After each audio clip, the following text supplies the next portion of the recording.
마가복음 13장 8절부터 13절까지 함께 읽습니다. 민족이 민족을, 나라가 나라를 대적하여 일어나겠고 처처에 지진이 있으며 기근이 있으리니 이는 재단의 시작이니라.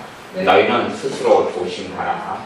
사람들이 너희를 공회에 넘겨주겠고 너희를 회당에서 매질하겠으며 나를 인하여 너희가 관장들과 임금들 앞에 서리니 이는 저희에게 증거되려 함이라. 또 복음이 먼저 만국에 전파되어야 할 것이니라. 사람들이 너희를 끌어다가 넘겨줄 때에 무슨 말을 할까 미리 염려치 말고 무엇이든지 그 시에 너희에게 주시는 그 말을 하라. 말하는 이는 너희가 아니요 성령님이시니라. 형제가 형제를, 아비가 자식을 죽는 데 내어주며 자식들이 부모를 대적하여 죽게 하리라. 또 너희가 내 이름을 인하여 모든 사람에게 미움을 받을 것이나 나중까지 견디는 자는 구원을 얻으리라. 아멘. 마지막 때를 우리는 살고 있는데 그 마지막의 마지막 시점을 통과하고 있는 것 같습니다. 주님께서 그렇게 말씀하십니다. 민족이 민족을, 나라가 나라를 대적하여 일어나겠고 처처에 지진이 있으며 기근이 있으리니 이는 재난의 시작이니라.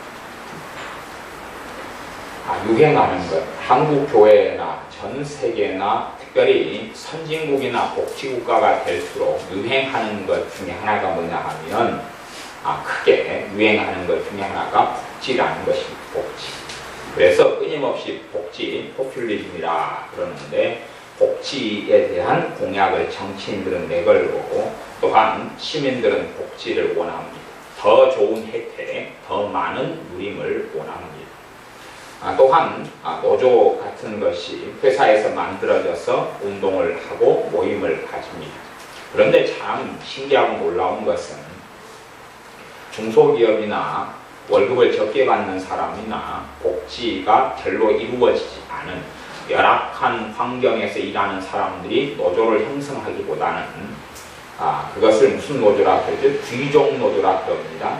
가장 많은 월급을 받는 사람, 가장 많은 혜택과 휴가를 누리는 사람들이 노조를 대부분 결성해서 노조 운동을 주관해 갑니다.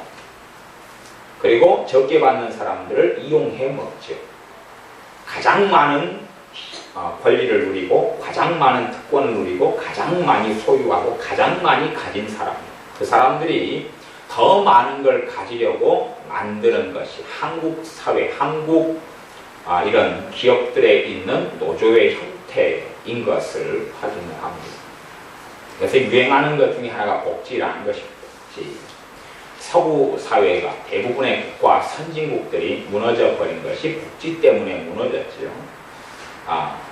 수입은 적은데 국가의 수입, 지출은 너무 많아지니까 감당할 수 없었던 것이죠. 결국은 집도 무너지는 게 그것 아닙니까? 내가 한 달에 100만 원을 버는데 쓰는 걸 150만 원을 쓰면 빚쟁이가 될 수밖에 없는데 국가도 그렇게 운영되고 있고 우리나라가 천문학적인 빚더미 국가라는 것은 이미 다 알고 있죠.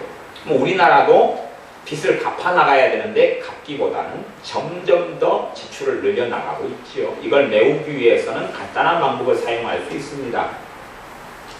수입을 많게 하면 되니까 더 많은 세금을 받으면 되죠.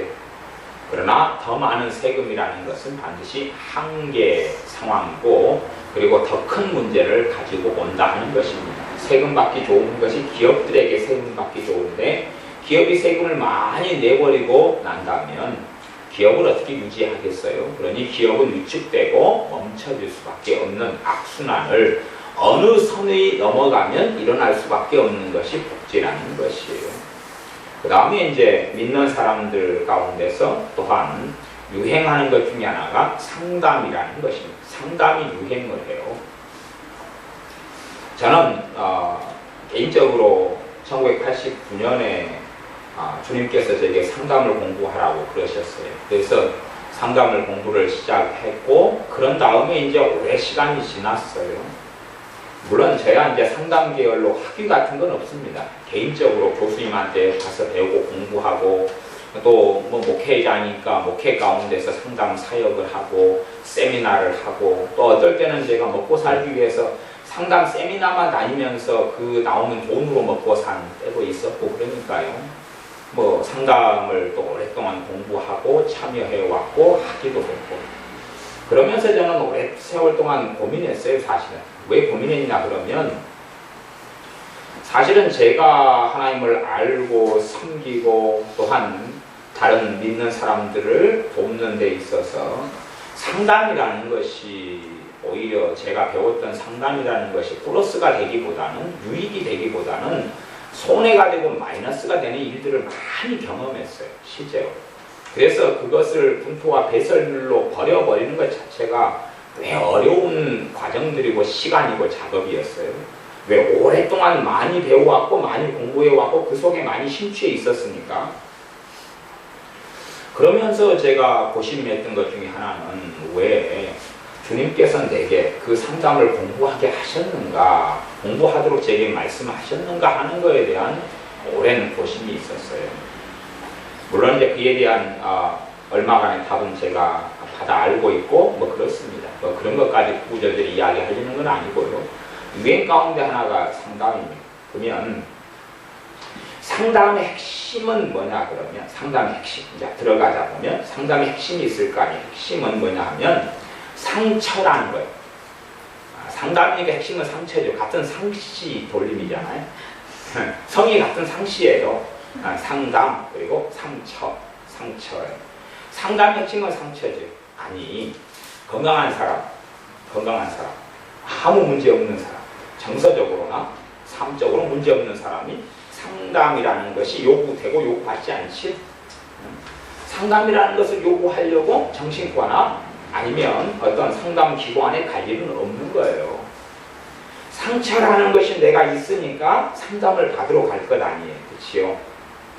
그래서 많은 예수님 믿는 사람은 정말로 상처들 때문에 고통을 받습니다. 많은 예수님 믿는 사람들은 상처 때문에 고통받아요.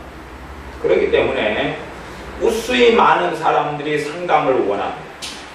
무엇 때문에요? 상처 때문에. 문제죠. 프라블럼, 문제. 이 상처 때문에 문제를 가지고 있고 아픔을 가지고 있고 서러움을 가지고 있고 절망을 가지고 있고 이걸 가지고 있기 때문에 또한 이것이 심각하게 생활과 삶 속에서 문제를 일으키기 때문에 그것을 처리받기를 원한다 그런 말이에요. 상담 세미나를 하거나 또한 참여하거나 그러면 굉장히 많은 사람들이 거기에 와요. 왜냐하면 현실적으로 상담의 상처의 아픔의 이거 또 다른 말로 하면 쓴뿌리라고도 하는 그 문제를 현실적으로 예수님 믿는 많은 사람들이 가지고 있기 때문에 그러합니다. 물론 모든 사람이 다 가지고 있지만 지금 신앙생활에 대한 이야기를 하고 있으니까 일단은 믿는 사람으로 국한을 해서 이야기하겠습니다. 상처를 가지고 있어요. 그렇기 때문에 많은 목사님들, 특별히 개척교회 목사님들 같은 경우는 상담을 많이 해서 학위를 가지려고 합니다. 왜 그러냐면 어디 상담, 어디 학위를 가지고 있다, 상담의 전문가다 그러면 교회를, 목회를 피할 수 있거든요. 그리고 상담소를 교회 안에 개설할 수도 있고 그러면서 사람들을 더 끌어올 수 있어요. 예전에 어느 목사님이 상담으로 학위를 받으셨어요. 그런 다음에 이제 상담 모임을 시작하셨어요. 상담 모임을 시작하셔가지고 그걸 제가 알게 돼서 제가 거기에 참여를 했어요. 참여를 했는데 그 목사님이 정말로 저한테 그러시더라고요. 다음부터 오지 말아달라고 그래요. 다음부터 오지 말아달라고 그래요. 아니 왜 오시냐 그러더라고.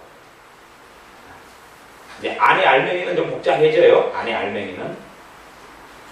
왜냐하면은 이제 좀 이야기하다 보면 서로 수준은 드러나는 것이에요. 서로 수준은 드러나요. 그러면은 모임을 하면 구심점이 목사님이 그 교회가 이제 개척하는 교회고 목사님이 상담을 통해 교회를 부흥시키려고 그러시는 의도를 가지고 계셔요. 봤더니 짜장면을 그날은 먹었는데 초점과 구심점이 이 목사님이 못 돼버리시는 거예요. 그 부분에서 학위를 좀 받고 공부를 했다 해서 깊이 있게 아는 건 아니잖아요. 그러니까 그것 때문에 이제 사실은 제가 읽는 거, 제가 참여하는 걸 마음에 안 들어 하시더라고요. 그래서 제가 그걸 아니까 그 다음에는 안 갔어요. 그 목사님을 사랑하기 때문에. 어떤 내적치유 모임에 제가 수십만 원을 주고 집회에 참여했어요. 그래가 내적치유 사역을 하는데 인도자나 누가 사역을 제대로 못 하셔요. 수십만 원을 제가 돈 내고 갔는데, 근데 그래서 결국은 이제 제가 내적치유 집회를 제가 인도를 돈 내고 가서 제가 했어요. 그래가지고 어쨌든 잘 했어요. 그래서 제가 내 돈이라도 좀 반납해 주지. 돈이 그래도 20몇만 원인데 나는 없어가지고 갔는데 많은 사람들이 상담이 유행하고 그걸 원해요. 내적 치유 원해요. 상처 치유되는 것도 원해요. 자유케 되는 것도 원해요. 현실적인 문제이기 때문에 어디에 상담만 하고 그 학위만 있다 그러면 많은 사람들이 찾아오고 또한 거기에 또 교회가 큰 교회 같으면 상담 센터 같은 걸 만들어서 운영하는 걸 정말 유행처럼 좋아합니다. 그리고 그것이 교회의 어떤 복지, 교회 복지에 속하기도 하고 그 다음에 교회 부흥의 성장의 열쇠가 되기도 해요. 그런 일들이 있어요. 그리고 실제로 어떤 상담 센터가 있다 그러면 참 많은 예수님 믿는 사람들이 거기에 참여하고 오고 또한 거기에서 자신의 정서적인 상처 등등을 치유하기를 원합니다. 그런데 이제 성경적인 관점을 이제 한번 생각해 보자고요. 예를 들어 100년 전과 지금이에요. 그러면 100년 전에는 지금 상상할 수 없는 환경적인 어려움을 100년 전의 사람들은 가지고 있었어요. 100년 전은 첫째는 대부분 다 문맹이에요. 문맹. 글을 모른다는 거예요. 그다음에 학교 가방끈도 없고 학교 들어갈 수도 없어요. 그 다음에 문맹이고 두 번째는 식수. 먹을 물이 제대로 없어요. 씻을 물이 제대로 없어요. 한국같이 물이 풍성하다 그래도 멀리서부터 물을 길어와야 되는 환경이에요. 그 다음에 입는 옷의 문제. 제 어릴 때만 해도 다 우리 단벌로 살았잖아요. 저희 집에는 가족이 4명에도 이불이 하나였어요. 겨울 이불 두꺼운 거 하나. 그렇기 때문에 잠잘 때 되면 서로 춥긴 하지. 서로 덮어야 되겠지. 그래서 참 씨름을 많이 했어요. 이불이 이리 당기고 저기서 당기고. 그래서 저는 제가 가쪽에 눕는 날은 뺏기지 않으려고 몸으로 감쌌어요. 한쪽을. 그렇잖아요. 저쪽에서 당기면 이불이 두꺼운 이불이잖아요. 그게 그 이불도 정말 귀하기 때문에 시집을 올 때 한 채씩 해가려고 이불을 그래서 만들고 그랬단 말이에요. 그것도 오래된 이야기가 아닙니다. 하나님이 대한민국에 우리 한민족에게 복과 은혜를 주셔서 이렇게 잘 먹고 잘 살게 되었지만 그래서 우리는 옷도 버리고 이불도 버리는 시대에 살고 있지만 그러나 제가 지금 하는 이야기도 오래된 이야기가 아니라 기껏해야 30년 전의 이야기에 불과해요. 30년, 40년 전의 이야기입니다. 이불 하나 가지고 당기고 어째고. 꽤 그래도 저는 행복한 시대에 살았기 때문에 제가 초등학교 때 TV가 나오기 시작했어요. 그 다음에 선풍기가 있었어요. 선풍기. 한 대. 선풍기 한 대. 여름이 얼마나 더운지. 등목을 몇 차례 하지 않으면 잠이 안 들고 모기는 얼마나 많은데 모기보다 더 무서운 건 더운 거예요. 선풍기 한 대가 회전으로 돌아가는데 참 이게 너무 늦게 돌아가요. 낮 때는 4개 선풍기 바람이 올 때는 너무 빨리 지나가고 다른 사람에 갔다가 코너 돌아서 다시 올 때는 너무 늦게 돌아오고 그래서 자다가 밤에 깨지요. 깨서 회전을 정지를 시키죠. 그리고 좀 지나보면 또 바람이 안 와요. 누가 또 일어나서 또 그렇게 해놓죠. 그 한 대의 선풍기를 가지고 가족이 다 씨름을 했죠. 그때도 우리가 잘 살게 되어지는 때였어요. 100년 전 이야기 제가 지금 하고 있잖아요. 100년 전. 지금 방금은 3, 40년 전 이야기고 100년 전이라면 입는 것 얼마나 비참합니까? 3, 40년 전만 해도 항상 꿰매 신었잖아. 꿰매 입고 꿰매 신고. 설날도 새옷 구경 별로 못했어. 저희 집은 새옷 구경이 못했어. 거의 못했어. 새 신발 구경도 별로 못했어. 그래서 항상 비 오는 날엔 신발에 물 들어와서 신문지를 깔고 다녔어. 신문지를 깔고 젖으면 신문지 벗겨내고 그 다음에 고무신 신고 다니고 그러다가 또 고무신 엿바꿔 먹어서 뒤지게 맞고 뭐 그런 거 있잖아요. 그 더 전에는 더 열악했고 입는 옷도 제대로 없었고 그 다음에 생존의 문제다 그 말이에요. 먹는 것. 얼마나 먹는 게 힘들었냐. 우리 보릿고개는 저는 안 겪어서 젊은 세대이기 때문에 모르지만 보릿고개 때 다 소나무 껍질 벗겨 먹고 그러다가 응마를 했는데 그것이 찢어졌다 그러죠. 소화가 안 돼서 나오니까 그런 거죠. 그런 것처럼 비참했던 시대에 살았어. 지금은 복지 시대에 살아요. 근데 100년 전보다 우울증 환자가 더 많아요. 100년 전보다 더 쓴뿌리를 가진 사람이 더 많아요. 100년 전보다 더 억울한 사람이 많아요. 100년 전보다 더 절망에 빠진 사람이 많아요. 이상한 거 아니에요, 이게? 이상한 것이에요. 그러면 목사님 100년 전에는 지금보다 그랬다는 것을 안 그랬다는 것을 어떻게 압니까? 그 당시의 서적과 문헌을 보면 알아요. 그치요? 그 시대 상황의 반응은 뭡니까? 그리고 책이지요. 그것은 뭐 어떻게 바꾸지 못하니까. 그 시절에 있는, 그래서 그때 유행했던 게 중에 하나가 그런 것 아닙니까? 사주관상 같은 거. 너무 절망 속에 사람이 사니까. 근데 우리가 겪는 절망하고 틀려요. 거기서 겪는 절망은요, 환경적인 게 대부분이에요. 근데 우리는 지금 환경적인 게 아니라 어떤 겁니까? 내면적인 거예요. 내면적인 거. 그때는 환경적인 어쩔 수 없는 절망이지만 심리적인 내면적인 절망은 덜했어요. 근데 지금은 환경적인 절망이라고 탓을 하고 살지만 실제로는 자기 안의 문제고 안의 절망인 것이에요. 그래서 마지막 때 이야기를 하려고 마가복음 13장을 찾아서 본 건 아니고요. 마지막 때 이야기 때문에 본 건 아니고. 자, 봐보자고요. 그러면 이 13장 지금 마가복음 13장 8절부터 봤는데 8절에 민족이 민족을 나라가 나라를 대적하여 일어나겠고 그건 뭡니까? 전쟁이죠. 전쟁. 전쟁 속에 살아요. 전쟁 속에 사는데 마음 안에 환경 속, 전쟁이라고 환경 속에 사는데 마음은 어떻게 되겠어요? 마음은 어떻게 되겠어요?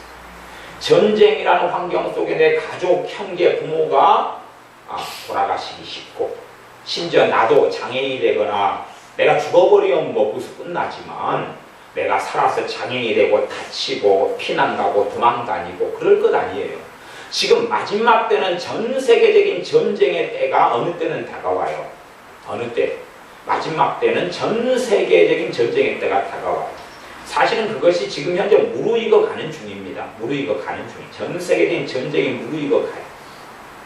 교통격리가 한번 해야 될 필요가 있기 때문에 그렇지요.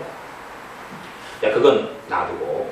그러면 전쟁을 한다. 그 속에서 예수 믿는 사람이 있을 것 아닙니까? 그럼 그 사람은 어떻게 성령 충만할까요? 주님의 뜻은 오직 성령 충만을 받으라지요. 주님의 뜻은 하나님의 뜻은 이것이니라 범사에 감사하라. 범사에 감사하라.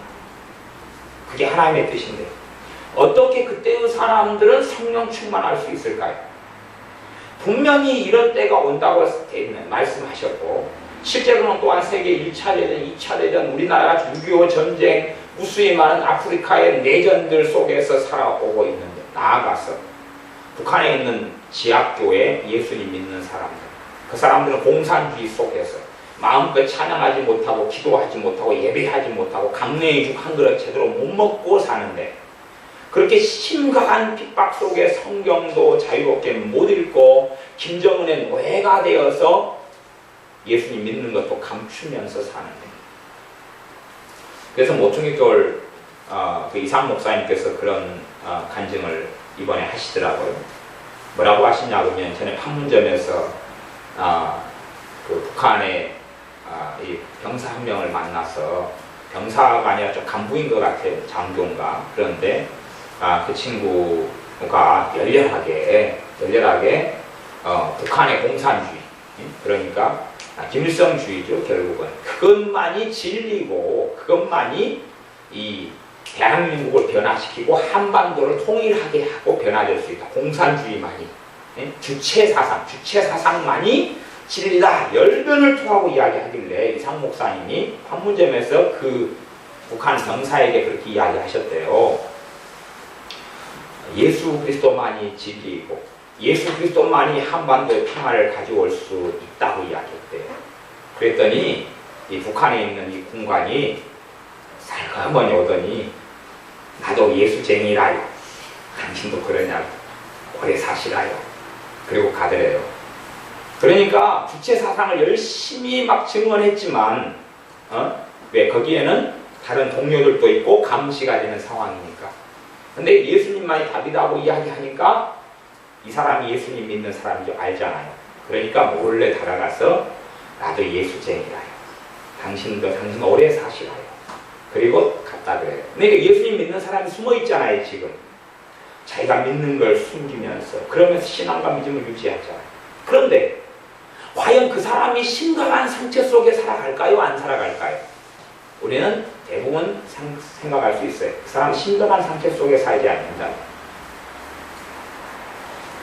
정말로 상처라는 것이 무엇일까 하는 것이, 여기서 있는 성경에는 무수히 많이 상처받을 수밖에 없는 환경 마지막 때를 이야기합니다. 그것만 조금 더 살펴보고 말씀을 이어가겠습니다. 민족이 민족을, 나라가 나라를 대적하여 일어나게 처처에 지진이 있습니다. 지진되면 내 지어놨던 집도 다 무너져버리고, 농사지었던 건 무너져버리고, 주유소하다가 주유소 무너져버리고 터져버리고, 내가 있던 다니던 회사 건물이 무너져버리고, 심각한 지진이 처처의 지진이에요. 처처에 여기저기 다 일어나는 지진. 대한민국 땅도 이제는 지진이 계속하여 발생하기 시작했어요. 어느 때가 되면 더 심각한 지진이 일어날 거예요. 그 다음 기근이 있으니, 기근의 조짐들은 지금 정말 많이 나타나고 있습니다. 그래서 곡창지대들이 지금 숙련이 많이 들어버리고요. 그 다음에 정상적인 기후는 벗어난 지 오래됐어요. 그러면 기근이 있다면은 그것이 우리에게도 영향을 미칠 거 아니에요. 그래서 굶주림, 쌀이 없음, 식량이 없어서 먹을 것이 없어서 고통을 받을 거 아니에요. 그런 환경적인 요소 속에 객관적으로 내가 상처받을 수밖에 없는 환경에 예수님 믿는 사람이 살아간다는 것이에요. 그럼 그 사람이 그것 때문에 상처를 받는다면 성령 충만한 사람으로는 살 수가 없습니다. 그것 때문에 내 마음에 원망이 생기고 분노가 생기고, 그것 때문에 누군가를 저주하고, 그것 때문에 인생을 비관한다면 예수님의 사람으로는 살 수가 없다는 이야기. 그러나 그럼에도 불구하고 성령 충만, 그럼에도 불구하고 마음의 주 예수님의 평강을 누리고 살아야 한다는 이야기죠. 그러나 이 때보다 훨씬 더 평안한 시대에 살아왔던 많은 사람들은 상처 속에 심각한 일을 겪죠.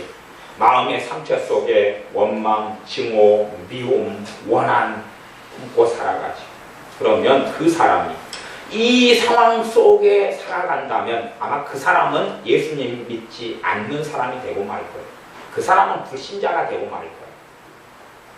작은 일에도, 이제 제가 상대적으로 비교하는 것입니다. 지금 이 시대, 처처의 기근과 지진과 이런 전쟁의 시대와 비교했어요. 거기에 비교해서 작은 상황 속에서도 상처 속에, 미움 속에, 원한 속에, 원망 속에, 분노 속에, 한 속에, 증오 속에 살아왔는데, 이 상황으로 들어가면 그 사람의 믿음은 있겠어요? 없겠어요? 이건 아무것도 아닌 것이에요. 그러나 예수님의 사람들은 이것도 어느 시대와 세대, 마지막 시대를 사는 우리가 통과해야 될지 몰라요. 나아가서 9절입니다. 너희는 스스로 조심하라. 사람들이 너희를 공회에 넘겨주겠고 너희를 회당에서 매질하겠으며. 공회하고 회당하고 이렇게 됐지만요, 이게 무슨 일이냐 그러면 결국은요, WCC가 전 세계 종교 통합을 하게 되는 것은 정답이에요. 이것을 우리는 늦추려고 그러는 것이에요. 왜? 한 명이라도 구원하려고. 늦추려고 그러는 것이고, 가톨릭과 함께 연합해서 전 세계적인 이러한 하나됨이 일어나요. 그리고 걔네들에게 동조하지 않으면, 해당은 예배당을 이야기하기도 하고 교회의 모임을 이야기하기도 해요. 동조하지 않으면 공회에 넘겨준다는 것은 교회의 재판, 그 재판에 넘겨주어서 모든 것이 박탈돼요. 왜? 정도 일치로 앞으로는 흘러갈 테니까. 종교하고 생활하고 정치하고 하나 되는 걸로 흘러가는 흐름 속에 있거든요. 그래서 재판을 받는다는 이야기예요. 그래서 과거에 영국으로 이야기한다면, 영국은 그런 시대를 한번 거쳤는데 국교도하고 비국교도가 있었어요. 국교도라는 것이 성공회로 됐고, 비국교도가 나중에 미국에 와서 청교도가 됐고, 청교도들이고, 청교도가 와서 미국에서 신앙으로 미국을 세웠죠. 그래서 비국교도 목회자는 선교도 못하게 했어요. 핍박받았고, 정상적으로 쫓겨나기도 했고, 목회도 못했고, 신앙생활도 못하게 했어요. 그것은 약과에 불과하고 더 심각하게 신앙생활 속에 기도가 멈춰야 되고, 그 다음에 마리아를 숭배해야 되거나, 아니면 모든 종교를 하나로 인정해야 되는 교리에 합의해야 되는 그러한 신사참배보다 더 심각하고 심각한 일 속에 어느 때 들어가게 돼서 벌어지는 일이 요 일이에요. 사람들이 너희를 공회에 넘겨주는 것, 너희를 회당에서 매질하는 것. 누구 이름으로요? 예수님의 이름으로, 심지어 마리아의 이름으로 이렇게 벌어진다는 이야기. 하나님의 이름으로 벌어져요. 그러면 이런 일을 당하면, 그러면서 상처 받아야 돼요? 안 받아야 돼요? 안 받아야 되죠. 그러니까 예수님 믿는 사람들이 사실은 많은 경우에 별로 정상은 아니에요. 왜 정상은 아니냐 그러면, 우리는 스스로의 삶 속에 상처를 만들어내고 받고 살아가는데, 내가 예수님 믿는 것 때문에 상처를 받나, 내가 핍박을 받는다면 더 성령 충만해져야 되는데, 더 성령 충만해지기는커녕 더 마귀 충만해지죠. 스테반 집사님이 핍박받고 돌에 맞으면서 더 성령 충만해졌습니까? 아니면 절망 속에 들어갔습니까? 더 성령 충만해졌죠. 예수님을 대부분 믿는 사람들이 예수님 믿는 것 때문에 핍박을 받으면 절대 성령 충만해지기보다는 하나님에 대한 분노, 원망을 품고 살아갑니다. 내가 예수님 믿는 것 때문에 내 자녀가 좀 힘들어질 수밖에 없다면, 그것 때문에 하나님을 원망하는 것이, 내가 이렇게 하나님을 잘 믿었으면 내 자녀들을 잘 먹고 잘 살게 해주셔야 되는데 왜 그렇게 하나님 하시냐고 그러는 것입니다. 또 계속 보겠습니다. 나를 인하여 9절 하반절, 너희가 관장들과 임금들 앞에 서리니 이는 저희에게 증거되려 함이라. 관장들과 임금들 앞에 선다. 과거에 그런 시대가 있었어요. 요 애언은 중의적 애언이라 그럽니다. 이건 중의적 애언을 좀 어려운 말이지만 점증적 성취가 되는 애언이에요. 과거에 한번 성취가 되었고, 역사적으로 계속 이 말씀이 성취되어 왔고, 궁극적으로 마지막 때에 또한 이런 일이 벌어지는데, 그래 점증적 성취 아니면 중의적 성취, 이렇게 표현하기도 합니다. 과거에 이루어져 왔던 애언인데 마지막 때에 최종적으로 다시금 이루어지는 이런 애언의 말씀이라는 뜻입니다. 그래서 예수님 믿는 이유 때문에, 예수님을 참으로 예수님만이 구원이다 하고 외치는 복음을 가졌다는, 그것을 믿는다는 이유 때문에, 예수님만을 통하여 구원받는다고 외친다는 이유 때문에 재판받게 되고 높은 사람들 앞에 끌려가서 재판을 받게 된다는 이야기입니다. 그래서 거기에서 저희에게 증거되려 합니다. 거기에서 예수님을 증거해야 되고, 거기에서 증거해야 되고, 거기에서 예수님을 부인하지 않아야 되고, 또한 그런 일을 겪어야지 이제 주님의 말씀이 성취된 것, 애언이 성취된 것, 마지막 때에 우리가 이렇게 되어져야지 성취가 되어지는 겁니다. 그럼 그런 자리에서 내가 예수님 때문에 재판을 받고 형량이 떨어지고 고문을 당하는데, 거기에서 내가 상처받는다면 왜 하나님 나를 지켜주지 않았습니까? 가 아니라 하나님은 이런 부분에 있어서 너희가 이걸 겪고 통과해야 된다고 말씀하시는 것입니다. 10절, 또 복음이 먼저 만국에 전파되어야 할 것입니다. 11절, 사람들이 너희를 끌어다가 넘겨줄 때에 우리를 끌고 가요. 줄로 묶어서 감옥에 채워서 이게 우리 시대에 그럴런지, 어떤 사람들은 우리 시대라고 인정하고, 어떤 사람들은 우리 시대인데 자녀들이 더 장성했을 시대라고 이야기하고, 어떤 사람들은 좀 늦게 봅니다. 그것은 뭐 장래일에 대해서는 하나님의 소관이기 때문에 어떤 사람은 깨어있기도만 안다 그러지만 사실은 또 그런 것은 아니에요. 어쨌든 안다고 생각하는 것이 교만하고 어리석어지는 게 많은데, 이 말씀에 대한 이야기, 말씀 논란 아니니까. 그래서 너희가 미리 염려치 말고 무엇이든지 그 시에 너희에게 주시는 그 말을 하라. 말하는 이는 너희가 아니라 성령님이시니라. 성령님께서 너희 입을 통해서 예언하시고 대언하시고 말씀하실 것이다. 하지만 끌려가는 건 막아주지 않지요. 아니, 끌려가는 것입니다. 12절, 이제 더 심각한 일입니다. 12절. 형제가 형제를, 아비가 자식을 죽는데 내어주며. 누구 때문에 죽어요? 내 형제, 가족 때문에 죽어요. 가족 때문에. 가족 때문에 죽는다는, 가족 때문에. 가족 때문에. 가족 때문에 죽어요. 무슨 이유로요? 예수님 믿는다는 이유로. 예수님 믿는다는 이유로 형이 나를 죽이고, 동생이 나를 죽이고. 지금 이슬람에는 그런 일이 벌어지고 있는 것은 우리가 알고 있습니다. 이슬람에서는요. 그러나 실제적으로 이슬람만이 아니라 어느 때가 되면 전 세계에서 벌어지는 일이 이렇게 되는 거다. 그 말. 전 세계에서 벌어지는 일이 예수님 믿는다는 이유 때문에, 예수님을 부인하지 않고 예수님만을 통하여 오직 구원자는 예수님밖에 없다는 것을 믿는 이유 때문에, 그 믿음을 포기하지 않는 것 때문에 내 가족이, 형제라냐, 내 누나나 동생이나 내 오빠나 뭐 이렇게 나를 죽게 만든다 그 말. 나를 고소하고 고발해서 죽여버린다 그 말이죠. 심지어는 아비가 자식을 죽게 만들어. 부모라니, 엄마 아빠가 나를 예수님 믿는다는 이유 때문에 죽게 만들어. 그러면 상처 받아야 돼요? 안 받아야 돼요? 지금 복지시대, 지금 상처가 심각한 시대 같은 경우는 상처 받아야 될 거 아니에요? 응? 우리가 물론 우리 시대에 일런지 다음 세대에 일런지 그까지는 이제 겪어봐야 알지만, 최소한은 예수님 때문에 우리가 통과하거나 최소한은 넘어서야 될 기준치가 있단 말이에요. 이 물병을 하나 가져오라고 했어요.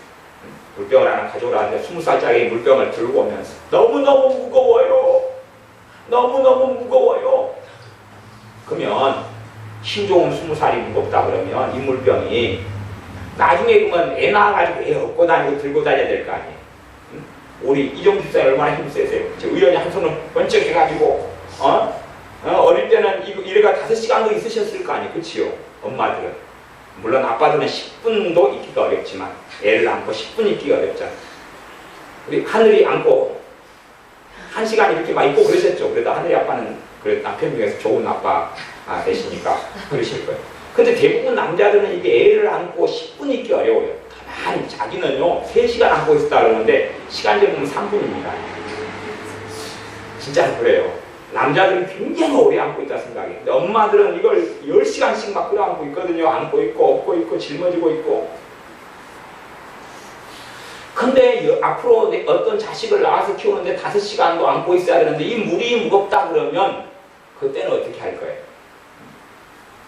정말로 작은 일에 상처받는다면 큰 일을 통과할 때는 어떻게 할 거예요? 근데 어릴 때부터 어리석어지는 거예요. 뭐가 어리석어지냐면 작은 일에 상처받는 걸 즐겨하는 것 같아요. 변태가 되는 거죠. 상처라는 것은 스스로 받는 오직 유일한 방법 말고는 없어요. 상처는 스스로 받는 유일한 방법 말고는 길이 없습니다. 상처는 어디에서 벌어진 일이냐 그러면 지금 그걸 전문용어로는 정신적 외상 그렇게 표현해요. 정신적 외상. 근데 그건 마음에서 벌어지는 거예요. 마음에서 벌어지는 것. 여러분 마음 안에 누가 뭔가를 집어넣을 수 있어요? 요걸 물을 한번 여러분 마음 안에 한번 여러분 뱃속에는 집어넣을 수 있어도 이걸 여러분 마음속에는 집어넣을 수 없는 거예요. 누가 여러분 악담하고 저주해요. 그럼 그것을 내 마음속에 집어넣는 것은 그 사람이 아니에요. 내가 그걸 듣고 아멘 하고 먹는 것이. 하나님의 말씀을 내 마음 안에 집어넣는 것도 하나님이 하실 수 없어요. 누구만 할 수 있어요? 나만 할 수 있어요. 하나님이 그걸 하실 수 있다면 우리는 하나님의 자녀가 아닌 것이에요. 사람이 아닌 것이. 하나님은 그걸 안 해주셔요. 하나님은 말씀하셔요. 그러면서 들을 수 있는 자는 들을지어다. 마음속에 받아들여라 하고 말씀하시는 것이. 하나님 말씀을 마음에 심어라. 그래서 좋은 마음으로 하나님 말씀을 받아라라고 말씀하시는 것이.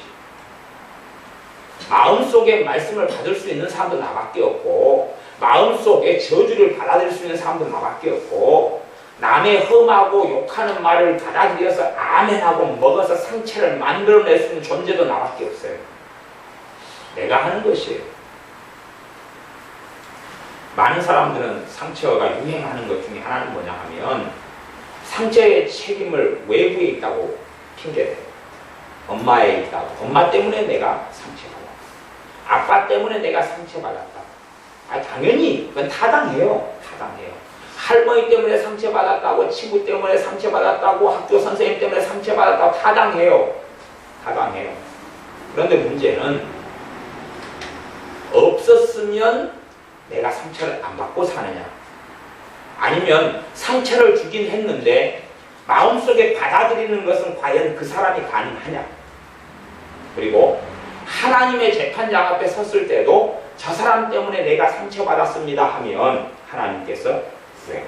내가 다 보고 있었지. 괜찮아. 과연 그러실까? 봐보세요. 여러분이, 제가 뭐 문제 낼 것도 없이 여러분이 살아가시면서 상처를 자주 받으시잖아요. 결혼생활 하시는 분들은 뭐 일단은 일주일만 가만히 기다리시면 상처 받으시니까 서로 간에. 결혼생활 하시는 분들은 그렇잖아요. 상처 서로 주고받잖아요. 안 그러려 그러는데 그냥 꼭 그래요. 뭐 어쩌겠어요. 근데 그러면 상처를 받아요. 쉽게 상처를 받는데, 자요. 상처를 받은 다음에 그대로 주님과의 관계가, 은혜의 생활이, 아니면 상처를 받았는데 내가 무죄하면 성령의 역사가 똑같아야 돼요. 내가 무죄하면 성령의 역사는 은혜가 똑같아야 된다고요. 내 책임이 없습니다. 상처의 책임은 대부분 밖에 있다고 보잖아요. 당신이 내게 이런 험한 말을 했으니까 내가 마음이 아파. 속상해. 당신이 내게 그냥 뭐 돌을 던졌으니까 내 머리가 깨졌어. 그건 맞아요. 물론 뭐 우리 승희한테, 졸고 있는 승희한테 돌을 던졌다 그러면 승희 머리는 단단하기 때문에 헤딩을 할 수가 있겠지요. 그러나 어지간한 사람은 돌을 던져 머리가 깨지는 건 맞아요. 문제는 마음이 깨지는 것은 돌의 문제가 아니에요. 나 문제.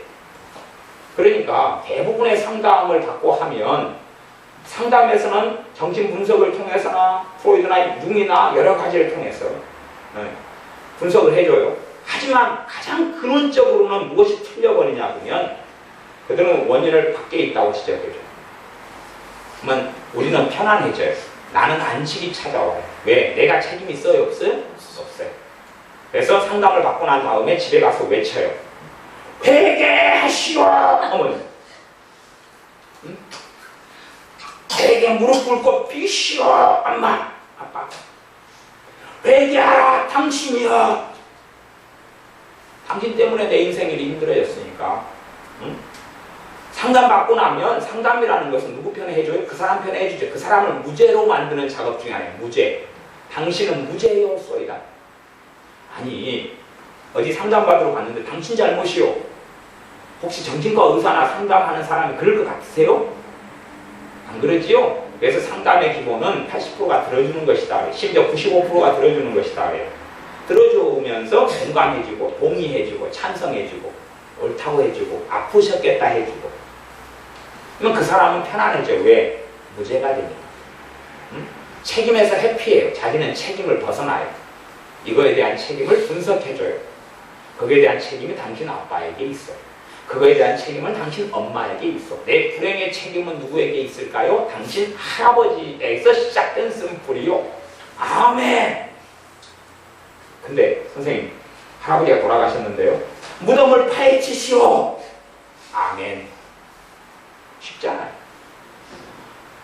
어디에서 저는 이런 문제가 생겼을까요? 초등학교 3학년 때 담임선생님이 너를 학대했기 때문이야. 아멘. 그런 걸 어떻게 할까요? 성질 나니까 이제 별말을 다 하지요. 죽일 수는 없고. 그래서 어떤 상담기관은 물론 믿는 분이 하는데 그분이 여기 있다고 생각하고 방망이를 두드려 패래요.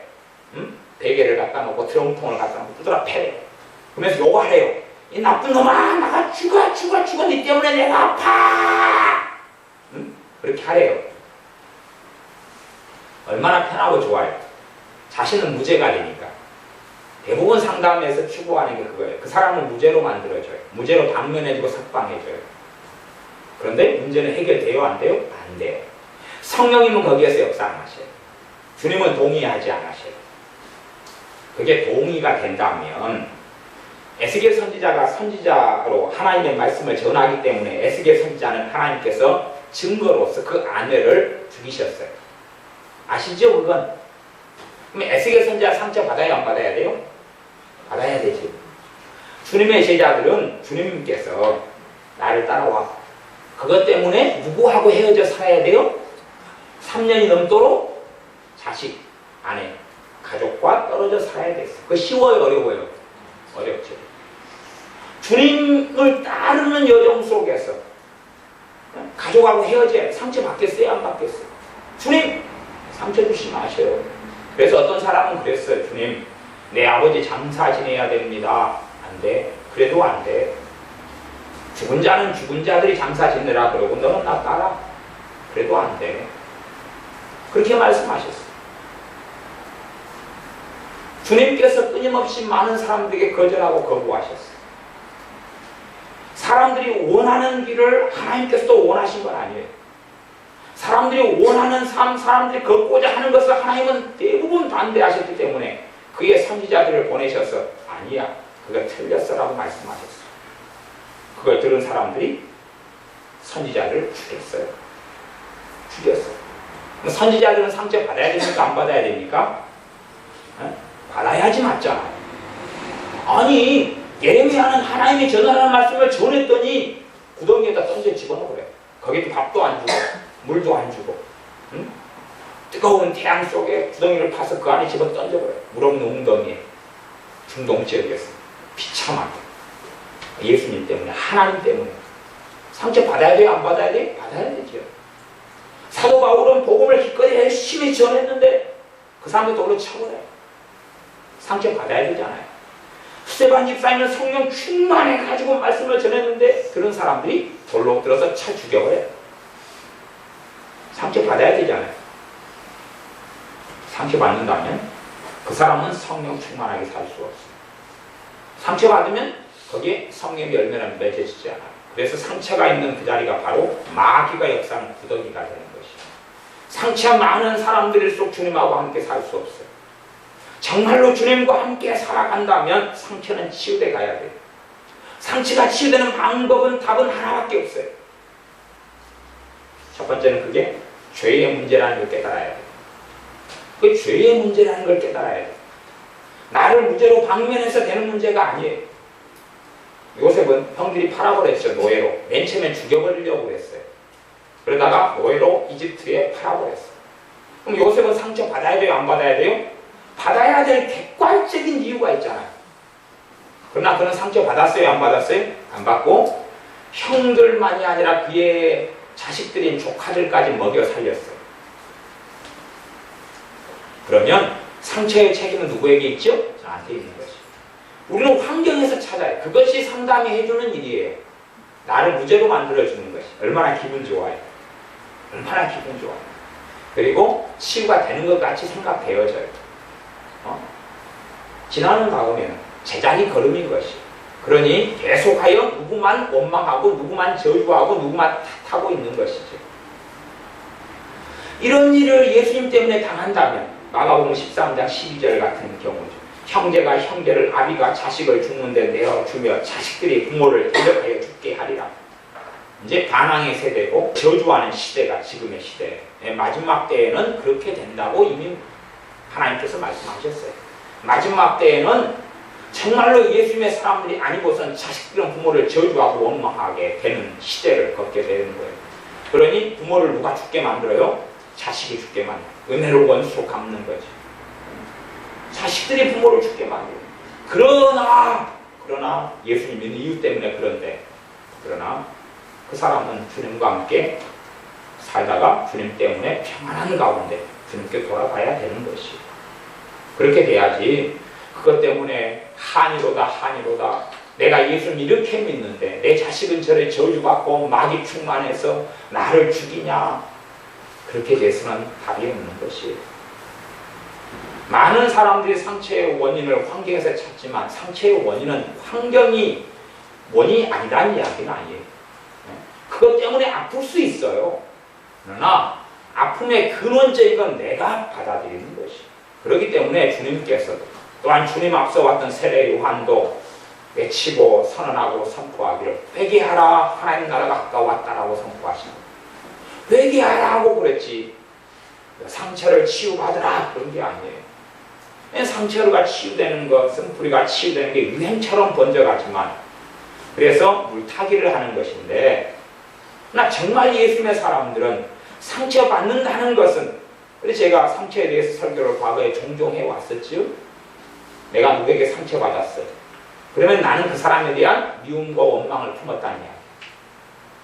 미움과 원망을 품었다는 증거가 상처인 것이에요. 상처를 받았기 때문에 당연하게 나는 그에 대한 미움을 가지고 있는 거고 용서하지 않음을 가지고 있어요. 그러면 내가 그 사람을 내가 용서할 때 진짜로 내가 받아들였던 마음의 상처를 주님은 치유해 가시죠. 상처의 가장 기본은 회개고 그 다음에 용서. 그 두 가지를 어떤 상담이, 기독교 상담이 한다고 하면 다루느냐 그렇지 않느냐가 그 상담이 가짜냐 진짜냐를 이야기해요. 물론 그것보다 훨씬 더 많은 부분이 있죠. 상처는 가장 많이 받는 사람의 특성은 이기적인 사람이 가장 많이 받아요. 이기적인 사람은 지만 알아요. 지만 알아요. 지 배 부른 것만 알고 지 편안한 것만 알고. 그러니까 게으르지요. 게으르죠. 지 청소도 안 하죠. 응? 게으르죠. 방치하죠. 지만 하니까 지 몸뚱아리는 중요하고 엄마 몸뚱아리는 안 중요하잖아요. 엄마는 쓸고 닦더라도 나는 어지럽히지요. 그리고 자빠져 자지요. 그리고 먹을 때 되면 먹고 다시 밖으로 팽개치고 다시 자빠져 자로 들어가지요. 이기적이니까. 누구만 아니까요? 자기만 아니까. 자기만 아니까 자기는 공주가 돼야 되고 왕자가 돼야 되고 섬김을 받아야 되는 것이에요. 근데 자기가 기대하는 대로 안 섬겨주니까 상처 받아요, 안 받아요? 상처 받죠. 과거의 시대는 이 마음의 상처가 지금부터 왜 적었냐 그러면 이기적인 세대가 아니었기 때문에 그래요. 대가족이잖아요. 대가족이면 누가 가정의 중심이 될 수 있어요? 없어요? 없어요. 없고 중심은 어른이에요. 중심은 할아버지 할머니예요.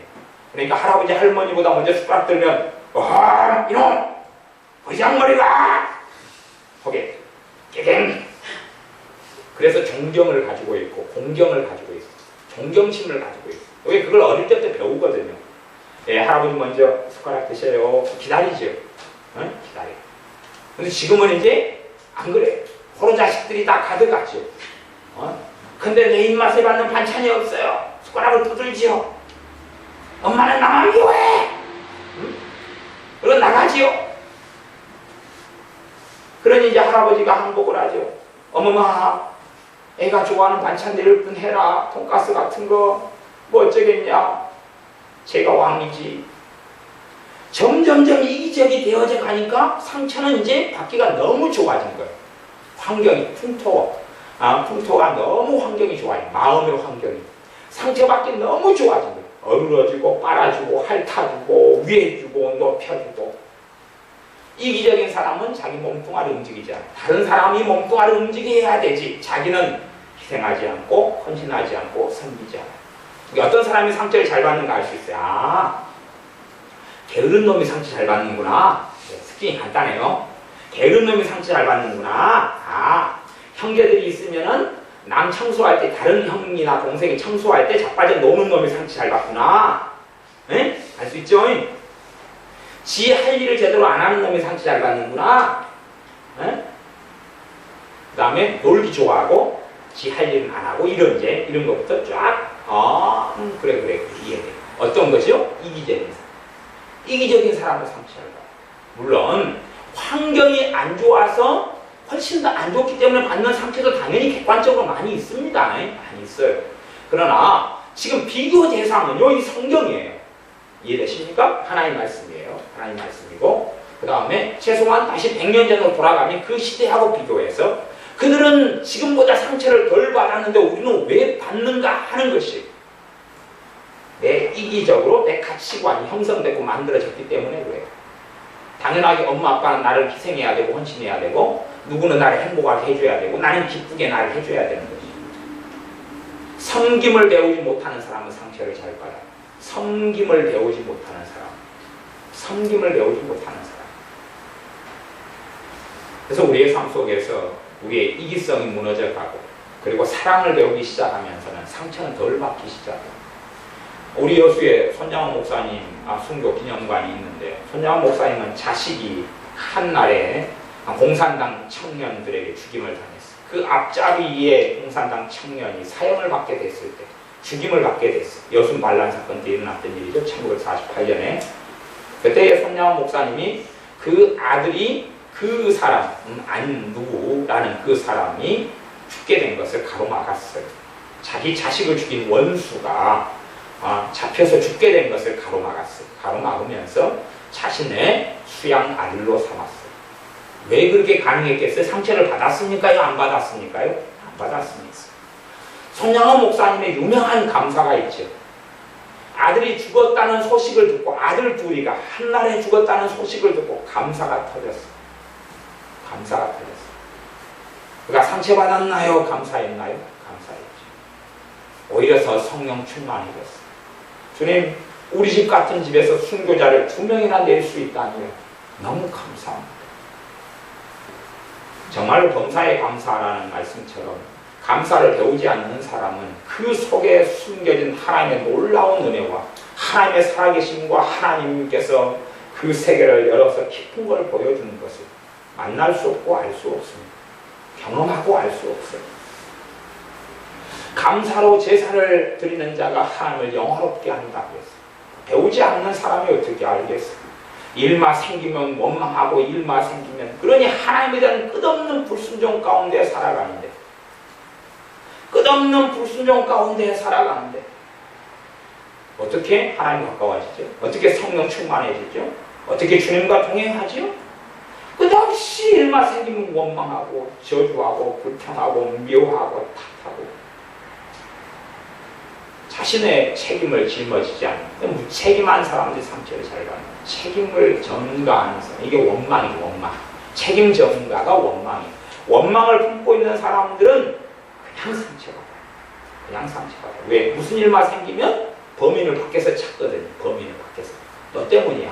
너 탓이야. 자식 낳아놓고 힘드니까 누구 탓이에요? 네 탓이야. 아니 내가 잘못 교육시켰을 수 있잖아. 자녀는 부모가 교육시키는 대로 커가는 거예요. 부모는. 그래서 하나님께서 청지기로서 자녀 교육 잘해라 그렇게 명령하신 거예요. 자녀가 어떻게 교육시키느냐에 따라서 대부분 자녀 인생은 결정돼 버려요. 결정돼 버려요. 어떻게 양육하느냐의 문제거든요. 그러니까 자녀를 하나님의 말씀을 통하여 어릴 때부터 마땅히 행할 길을 가르쳐라 그래야만 늙어서도 떠나지 아니하리라 그랬는데 마땅히 행할 길이 아니라 자기 스타일로 막 해버린 거죠. 그러나 자녀 입장이라도 누가 책임져야 됩니까? 자기가. 누구든지 지금 어른도 누군가의 자녀였어요. 응? 지금 누구 할아버지 할머니라도 과거에는 누군가의 자녀였어요. 제가 어떤 분을 만났는데 그분 나이가 80 몇 살이셔요. 권사님이시네요. 80 몇 살 권사님이셔요. 그런데 세상 사람이고 80 몇 살 큰 교회 권사님이신데 아주 세속적이고 인간적이고 이건 예수님 믿는 향기 자체가 전혀 없어요. 그랬더니 그분이 80 몇 살인데요. 그분이 집안 대대로 부잣집이었어요. 부잣집이었는데 부모에 대한 그러한 원망을 품고 있어요. 원망을. 부모가 자기 오빠들하고 자기를 차별했다고. 옛날에는 차별하는 시대였잖아요. 그 세대 정도는 차별했다고. 그게 무슨 언제적 일인데 지금 언제적 일인데 60년이 넘은 일인데 그것을 생생한 어제처럼 곱씹고 있는 거예요. 그래서 제가 그 할머니 권사님을 가만히 봤어요. 그랬더니 이게 이해하겠더라고요. 그분이 이렇게 배가 이렇게 많이 나왔고 옆구리가 이렇게 막 터졌어요. 근데 평상시에도 뭘 곱씹어 잡수시기 때문에 배가 이렇게 많이 나고 옆구리가 터졌다는 걸 제가 이해했어요. 이분이 60년 전, 70년 전의 이야기를 지금까지 간식처럼 잡수고 계시기 때문에 이분이 곧 비만이고 고혈압이고 당뇨시구나. 그래서 우리 동네 여수는 오징어가 잘 나는데 좀 몇 포 보내드릴까? 그것 대신 씹을 만한 것을 노인네가 입도 좋지, 치아도 좋지. 계속 뭔가를 씹어 잡수시잖아요. 아버지 부모님은 진짜 떠났는데 그게 한이 돼가지고 예수님 믿는 사람이 신앙생활 오래전에 한 사람, 그리고 솔직한 이야기로 잘 먹고 잘 산 집안에서 산 사람이 그런 사람이 60년 전에 지냈던 그런 것을 돌아가신 부모님에 대한 원한과 원망을 그때도 품고 있는 거예요. 그러니 권사님이라는 이름만 가지고 있지 아무것도 아닌 것이.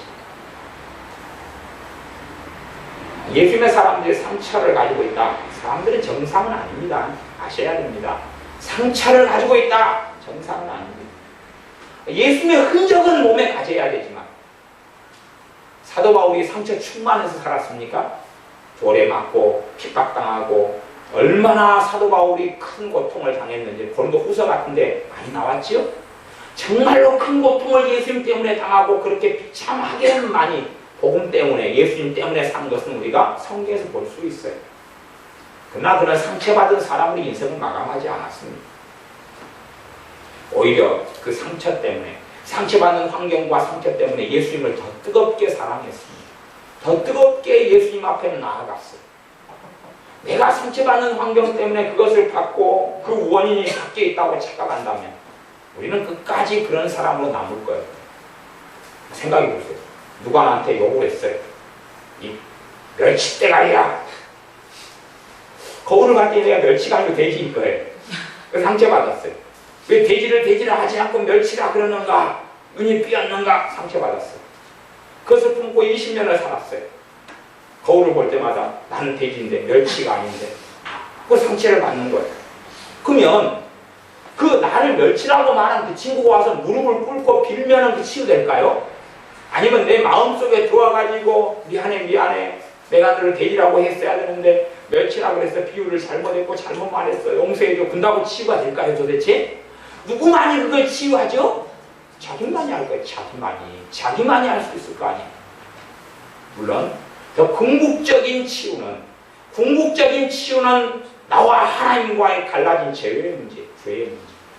죄로 인하여 하나님과 내가 갈라졌고 죄로 인하여 하나님의 영광에 이르지 못하고 죄 때문에 하나님과 함께 동행하지 못하지요.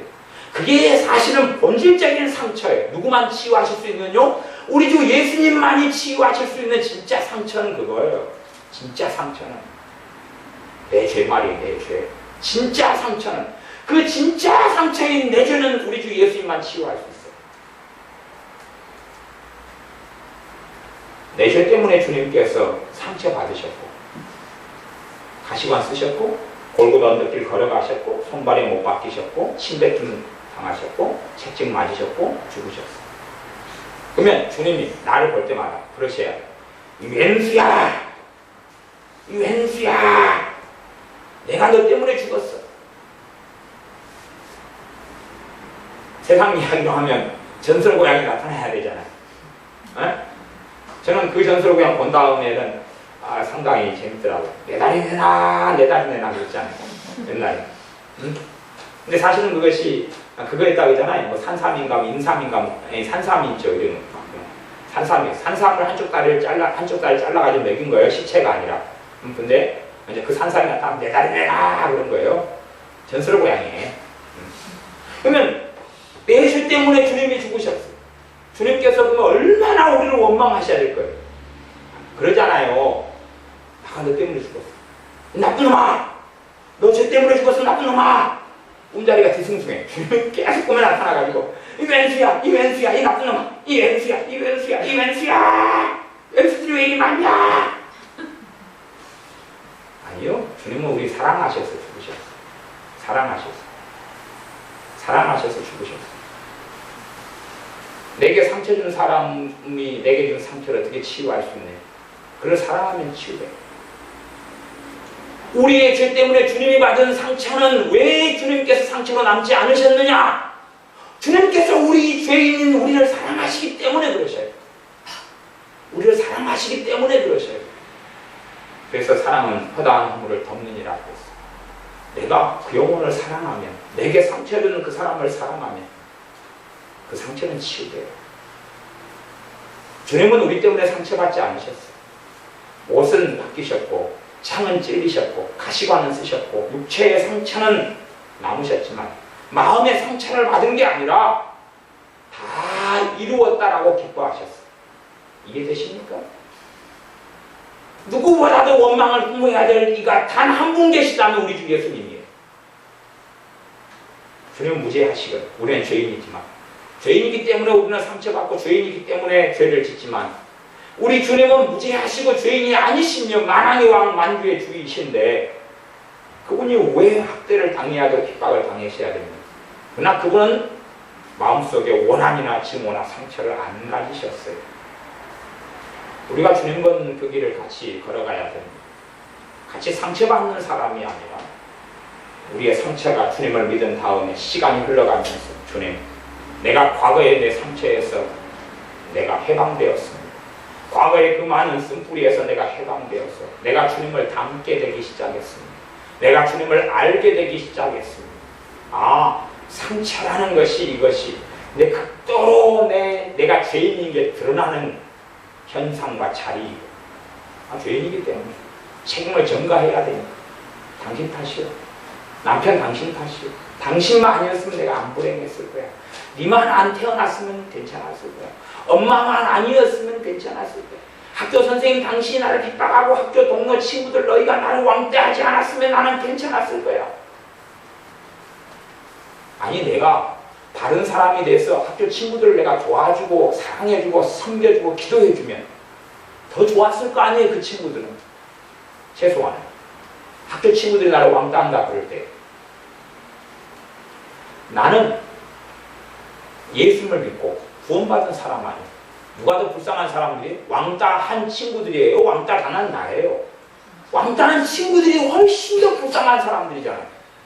나는 영원한 생명과 복음을 가졌고 우리 주 예수님의 약속된 하나님의 말씀을 가졌고 예수님의 이름으로 기도할 수 있고 예수님께서 나의 친구가 되시며 나의 주님이 되어주시는 내가 가장 많이 부유한 사람이란 말이에요. 그러면 내가 가진, 내가 믿고 있는 우리 주 예수님을 전할 수 있는 특권과 영광을 가진 사람이에요.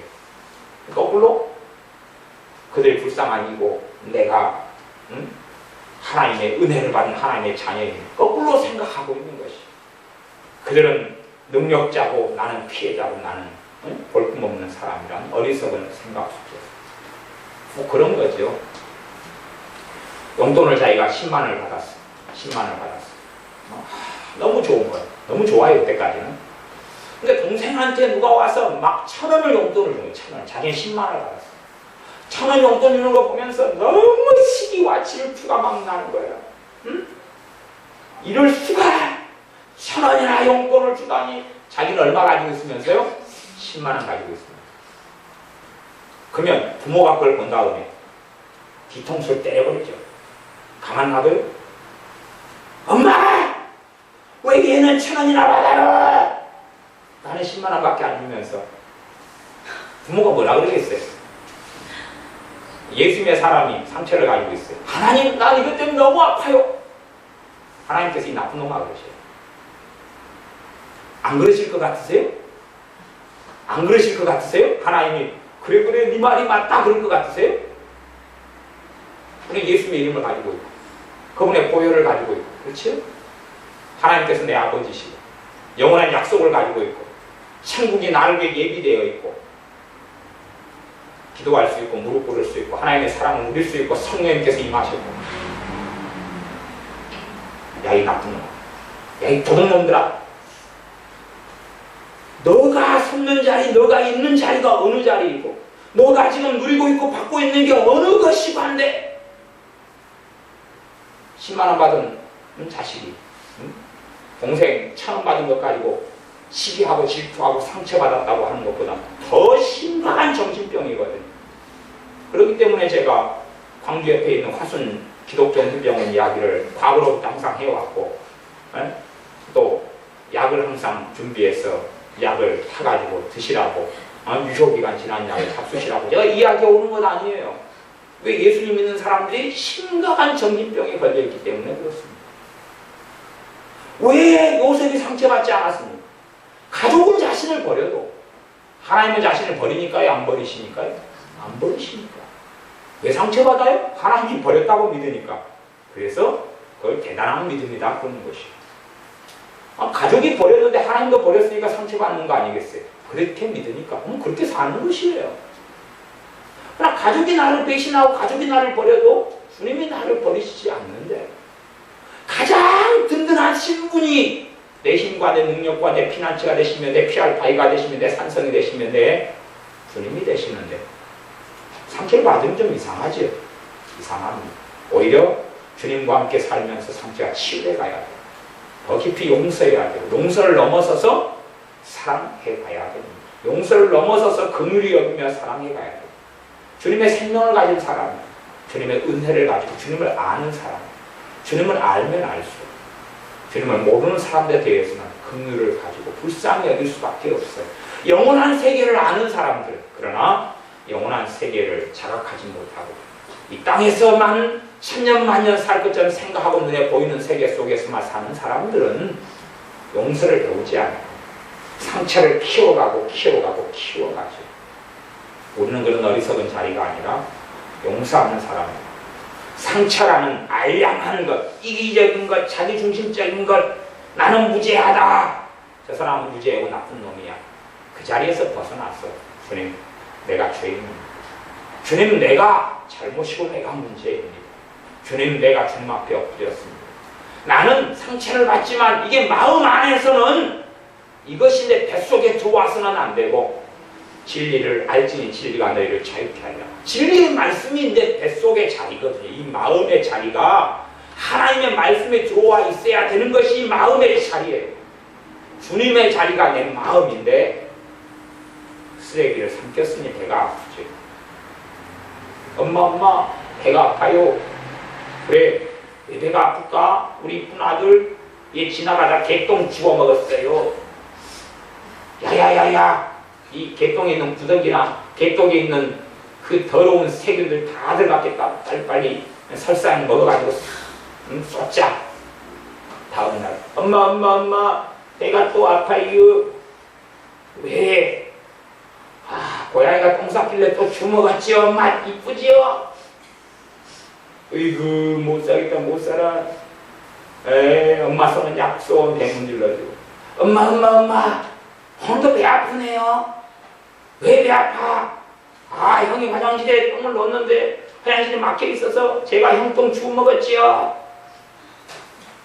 야, 이쁜 아들 잘했다. 뱃속에 주먹은 배 아파요, 안 아파요? 아프죠. 그때 마음이 충만해져요. 뭘 주먹습니까? 주먹을 그렇게 많습니까? 너무 많이 먹었어. 옆구리살, 뱃살 미어 터지는데 주먹을 그렇게 많습니까? 뭘 주먹을? 누가 여러분에게 욕을 하니까 죽 먹고 이틀 동안 묵상을 해봅니까? 좋다고요? 누가 막 욕을 해요 그냥.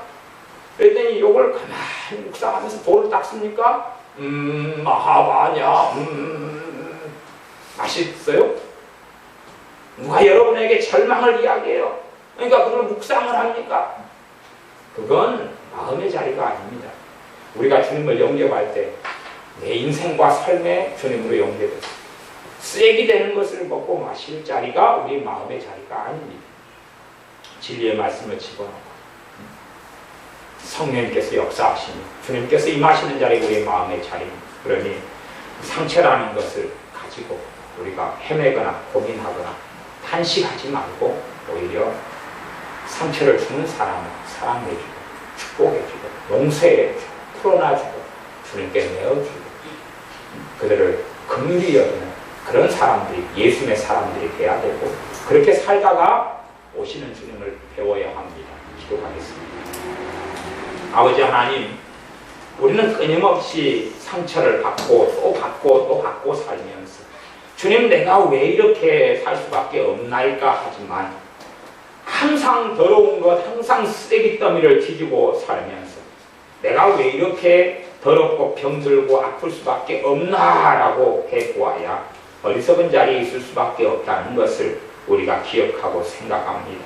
그리하오매 우리가 상처를 받는 사람들이 아니라 회개하는 사람들, 용서해주는 사람들, 사랑해주는 사람들, 축복해주는 사람들, 그리하여 과거의 믿음의 선진들이 다 극심한 환난과 고통 속에 살았지만 사랑하고 살고 용서하고 살고 주님과 함께 동행하며 살았던 것처럼 누구보다 우리 주 예수님께서 그렇게 우리 위에 죄를 당하시고 우리 위에 죄를 짊어지시고 고통당하셨으나 그러나 우리를 뜨겁게 사랑하시는 주 예수님처럼 우리도 주님을 사랑하고 또한 무엇보다 다른 사람들을 용서해주며 주님께 이끌어 주면서 살게 하여 주시옵소서.